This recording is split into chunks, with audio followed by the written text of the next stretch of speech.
Assalamualaikum warahmatullahi wabarakatuh. Nama saya Wahini dengan NIM C1F023094, Prodi Ekonomi Islam, Fakultas Ekonomi dan Bisnis. Halo semua, saya yakin kalau bicara bisnis makanan atau kosmetik, label halal itu wajib. Tapi tahu nggak sih, proses dibaliknya itu ada 3 pemain utama yang harus kita kenal. Yuk kita bedah rahasianya. Dulu sebelum tahun 2014, sertifikasi itu sukarela. Mau pakai label halal silahkan, mau enggak juga nggak apa-apa. Cukup urusan dengan MUI. Tapi sekarang semua berubah total. Setelah Undang-Undang JPH 2014 lahir, produk yang beredar di Indonesia wajib halal. Pemerintah sekarang yang jadi kaptennya. Mereka membentuk BPJPH. Bayangkan sertifikasi halal itu seperti pertandingan sepak bola. BPJPH itu sebagai komite utama. Mereka yang terima pendaftaran Anda via si halal dan nanti mereka yang mengeluarkan kartu izin halal Anda. Ada LPH, itu sebagai wasit lapangan. Tugasnya belusukan ke dapur Anda, cek faktanya, bahannya apa, prosesnya bagaimana, bersih atau tidak. Dan yang ketiga itu ada MUI, itu sebagai hakim agama. Mereka nggak ikut belusukan, mereka cuma lihat laporan dari wasit tadi, si LPH. Lalu mereka ketuk palu, ini halal sah atau tidak dari sisi syariat. Gampang kan? Daftar, diaudit, difatwakan, sertifikat keluar. Nah, kenapa banyak UMKM pusing saat audit? Ada 2 masalah besar. Pertama, mereka mempunyai masalah bahan baku. UMKM sering sekali membeli bahan eceran, jadi susah melacak asal-usulnya.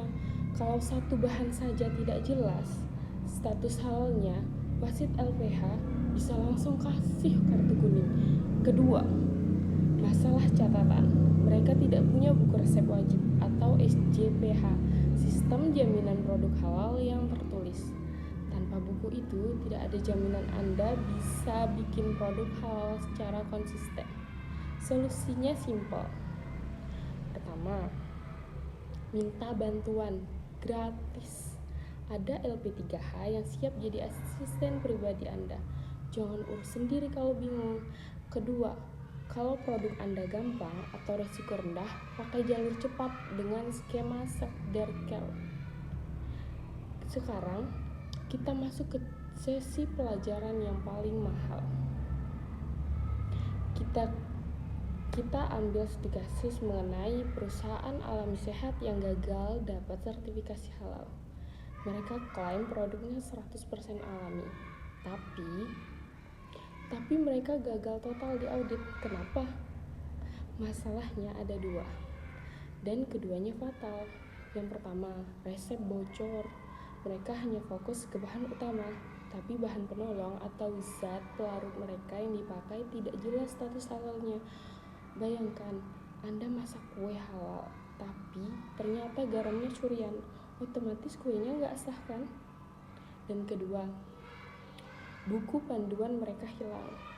Perusahaan ini tidak punya SJPH, sistem jaminan produk halal tertulis, jadi auditor nggak punya bukti hitam di atas putih kalau proses produksinya selalu bersih dan halal.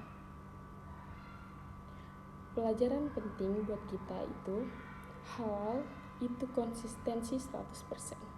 Halal itu bukan klaim dari label, tapi sistem pertahanan diri. Kalau satu bahan saja diragukan, maka seluruh produk Anda bisa batal halal. Solusinya, tulis SJPH Anda sekarang juga. Jalankan dengan disiplin dan pastikan semua bahan sekecil apapun punya jaminan halal. Jangan tunda dan jadikan SJPH sebagai aset terbesar yang bikin bisnis tenang.